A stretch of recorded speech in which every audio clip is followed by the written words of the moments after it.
Bonjour à tous, bienvenue dans ce nouveau numéro de notre magazine Cap Amérique. Au sommaire cette semaine, le Canada marqué par une série de meurtres en série. Un paysagiste a été inculpé après la découverte de 6 corps dans une maison dont il disposait. Quand des villageois mexicains s'occupent eux-mêmes de leur réseau de téléphone, c'est l'initiative proposée par une organisation pour sortir des millions de personnes de l'isolement géographique. Et ça marche, vous verrez. 6 millions de personnes pour faire la fête dans les rues de Rio. Pourtant, cette année, l'ambiance sur les chars était moins festive. En cause, le maire de la ville qui n'apprécie pas vraiment le carnaval. Au Canada, une nouvelle affaire de meurtre en série défraie la chronique. 6 ans après l'affaire Magnotta, c'est au tour d'un paysagiste d'être inculpé pour des meurtres d'homosexuels. Les restes de 6 corps ont été retrouvés à Toronto. Les explications de Ludovic Defoucault. 31 janvier, devant cette résidence de Toronto, la police procède à des fouilles, notamment dans la dépendance où le jardinier paysagiste entreposait son matériel. L'employé, un certain Bruce McArthur, 66 ans, a été arrêté mi-janvier et inculpé de 5 meurtres homosexuels. Nous pensons qu'il y a plus de victimes. Je ne peux pas vous dire combien, mais je m'attends à de nouvelles inculpations. Nous pensons avoir trouvé le coupable et j'espère qu'on pourra classer rapidement l'affaire. Et bien sûr, la justice doit maintenant suivre son cours. Depuis cette conférence de presse, les restes d'au moins 6 corps ont été exhumés. La semaine dernière, la police a annoncé un élargissement de l'enquête. Le meurtrier présumé pourrait avoir frappé ailleurs, toujours dans les milieux homosexuels, mais dans d'autres provinces canadiennes et même à l'étranger. Dans le quartier homosexuel de Toronto, surnommé le village gay, l'émotion reste vive. C'est horrible, on n'arrive pas à détourner le regard. Je connais des gens qui étaient liés aux victimes, beaucoup ont peur. Ici, on se souvient notamment d'Andrew Kinsman, 49 ans. Il était porté disparu depuis juin. Il avait eu une liaison avec le tueur présumé. C'est choquant. C'est triste qu'on en soit arrivé à ce point. Pour que la police enquête vraiment. Cela aurait dû être fait plus tôt. Je ne pense pas qu'ils aient pris les disparitions au sérieux. Il y a maintenant plus de gens qui s'impliquent au niveau communautaire pour rapporter des choses à la police. Parce qu'en temps normal, il faut dire qu'il y a des groupes à Toronto qui ne sont pas pris au sérieux, qui n'ont pas de pouvoir quand ils parlent. Les enquêteurs ont déjà ciblé une trentaine de maisons avec jardin où des personnes pourraient être ensevelies. Les recherches portent également sur des ordinateurs, des téléphones portables et différentes applications en ligne. En bref, le patineur américain Adam Rippon, qui a décroché le bronze à Pyeongchang, ne veut pas qu'on retienne ses passes d'armes avec Mike Pence au détriment de sa médaille. Le sportif qui n'a jamais caché son homosexualité et son refus de rencontrer le vice-président américain qu'il juge contre les droits de la communauté LGBT veut désormais tourner la page. Il avait critiqué le choix du colistier de Donald Trump pour représenter les États-Unis lors de la cérémonie d'ouverture. Et du patinage artistique, toujours avec ce record, Mirai Nagasu est devenue la première américaine à réussir un triple axel aux Jeux Olympiques. La patineuse est la 3e femme à réussir cet exploit dans le monde, à savoir une rotation dans les airs de 3 tours et demi. Vous la voyez ici à l'entraînement sur une vidéo qu'elle a partagée l'année dernière sur les réseaux sociaux. Autre sportif a marqué l'histoire américaine pour ses JO, Jordan Greenway est le premier hockeyeur afro-américain à porter la bannière étoilée. Le hockey est un sport historiquement blanc, seulement 24 des 879 joueurs de la NHL sont afro-américains. Lui fait part de son espoir de voir les enfants faire d'autres choses que du basket ou du football. Et c'est l'image de la semaine. L'ancien couple présidentiel Obama est désormais exposé au Musée national des portraits à Washington, où l'on retrouve les grandes figures de l'histoire américaine. Les tableaux ont été dévoilés devant Barack et Michelle Obama au cours d'une cérémonie. Alors, quelle a été leur réaction? On voit cela avec Noémie Roche. President Barack Obama. Ambiance de show au National Portrait Gallery. Les époux Obama s'apprêtent à dévoiler leurs portraits, commandés par le célèbre musée de Washington.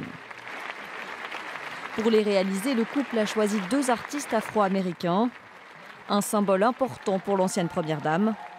Lorsqu'elle lève le rideau avec la jeune peintre Amy Sherald, Michelle Obama ne cache pas son émotion.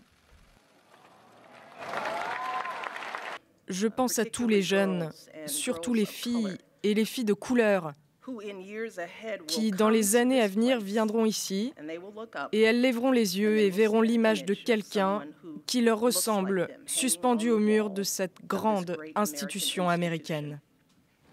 Concernant Barack Obama, c'est l'artiste Keith Wiley qui était au pinceau. L'ancien président est représenté assis devant une végétation qui rappelle sa terre natale d'Hawaï.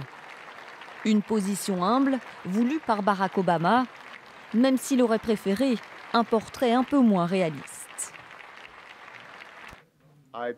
J'ai tenté de négocier qu'il me fasse moins de cheveux gris. Mais l'intégrité artistique de Keith l'a empêché de faire ce que je demandais. J'ai essayé de négocier des oreilles plus petites, mais là aussi j'ai échoué. Comme le veut la tradition, le portrait de Barack Obama va être accroché aux côtés de ceux des anciens présidents américains. Au Mexique, plus d'une dizaine de millions de personnes ne possèdent pas de smartphone ou encore d'un réseau mobile pour téléphoner. Il s'agit pour certains de parcourir plusieurs kilomètres pour passer des appels depuis une cabine téléphonique. Mais une organisation est en train de révolutionner ce mode de vie puisque TIC propose à ses habitants isolés de gérer leur propre antenne.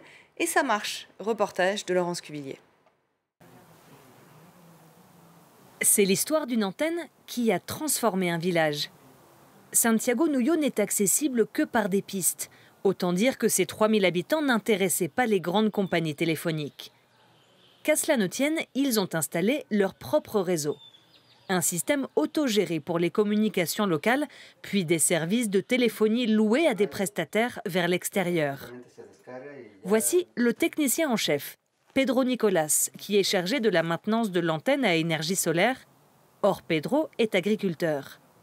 Vous ne préféreriez pas qu'une grande compagnie vienne proposer ses services? Non, parce qu'ils garderaient tout l'argent pour eux. Car là est la différence. Sur les 42 pesos que payent les abonnés chaque mois, l'équivalent de moins de 2 €, 25 sont reversés au village et 17 vont à TIC, l'organisation qui les a aidés à installer ce système indépendant. Allô, oui. Comment ça va? Pour une population qui n'avait jamais eu accès au réseau mobile, c'est une petite révolution. Ce sont les jeunes du coin qui nous ont expliqué comment nous servir de ces appareils, parce qu'on n'en savait rien. Sébastien peut maintenant discuter avec son fils qui vit aux États-Unis sans avoir peur de faire exploser son forfait. Il paiera ce petit extra moins d'1 centime d'euro la minute. La communication est un peu instable, mais oui, l'appel est arrivé jusqu'à Denver, Colorado. 800 habitants se sont déjà abonnés. Des réseaux du même genre sont déjà installés dans 18 villages de l'État du Oaxaca. Ce furent des années de travail pour en créer les conditions techniques, mais aussi convaincre les populations isolées. Au début, ils ne croyaient pas que c'était possible. C'était très difficile de leur faire prendre conscience de cette possibilité. Ils nous disaient « Mais je ne comprends pas de quelle compagnie vous venez ?» Et on leur disait « Aucune. Les opérateurs, c'est vous. » Ce fut aussi un imbroglio juridique pour avoir l'autorisation d'utiliser une fréquence sans payer les mêmes droits qu'une grande entreprise de télécommunications. En faisant valoir le bénéfice social qu'il a apporté, TIC est en passe d'obtenir de la part de l'État un accord d'exploitation. Nous avons un manuel de téléphonie communautaire et un logiciel en libre accès. Il y a environ 50 000 villages qui n'ont pas de réseau dans le pays. Si on arrive à le leur fournir en 10 ans, on sera très content. TIC ne prétend pas grignoter le terrain des grandes compagnies, mais aller là où elles ne veulent pas s'installer pour des questions de rentabilité. En misant sur la complémentarité et non sur la concurrence, l'organisation espère tracer son chemin jusque dans les moindres recoins de la Sierra mexicaine. Le chiffre de la semaine, à présent 6 millions de participants au carnaval de Rio, et il a lieu dans une ambiance moins festive que les années précédentes. Le maire de la ville, évangéliste, a du mal à cacher son manque d'enthousiasme pour la plus grande fête du monde. Il a même refusé de donner les clés de la ville à Momo, comme le veut la tradition. Autre conséquence, les écoles de samba ont reçu moitié moins de subventions cette année.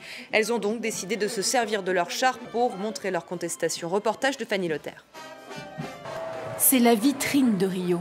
Pourtant, son maire, Marcelo Crivella, pasteur évangélique, a déclaré la guerre à cette fête symbole de tous les péchés. Il a réduit de moitié le budget des écoles, alors que l'événement rapporte des milliards de réaux en tourisme. Une des plus populaires, Mangueira, a contre-attaqué.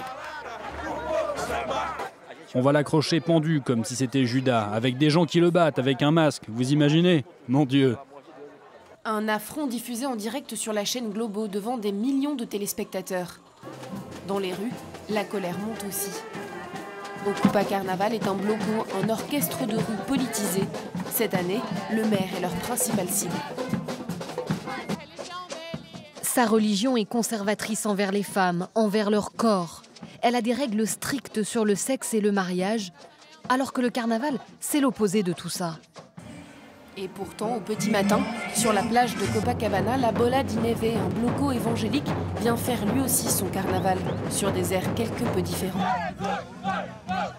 À la tête de ce cortège, un pasteur, comme Marcelo Crivella. Après le carnaval, les indices de criminalité, de morts sur les routes, de violence, de grossesses non désirées, qui souvent se transforment en avortements, augmentent. Le carnaval du Brésil est une fête d'adoration de Jésus. Et le rôle de l'Église, c'est de petit à petit le transformer. Marcelo Crivella est en poste jusqu'à 2020. Le carnaval de Rio a promis de résister. La Nouvelle-Orléans, plus grande ville de l'État de Louisiane, célèbre cette année son 300e anniversaire. Les festivités ont connu un point d'orgue ce mardi pour Mardi Gras. Une grande partie de la ville a défilé et l'une des traditions était de ramasser un maximum de colliers de perles depuis les chars et les garder autour du cou le plus possible. On se quitte sur ces images. C'est la fin de ce magazine. À très vite sur France 24.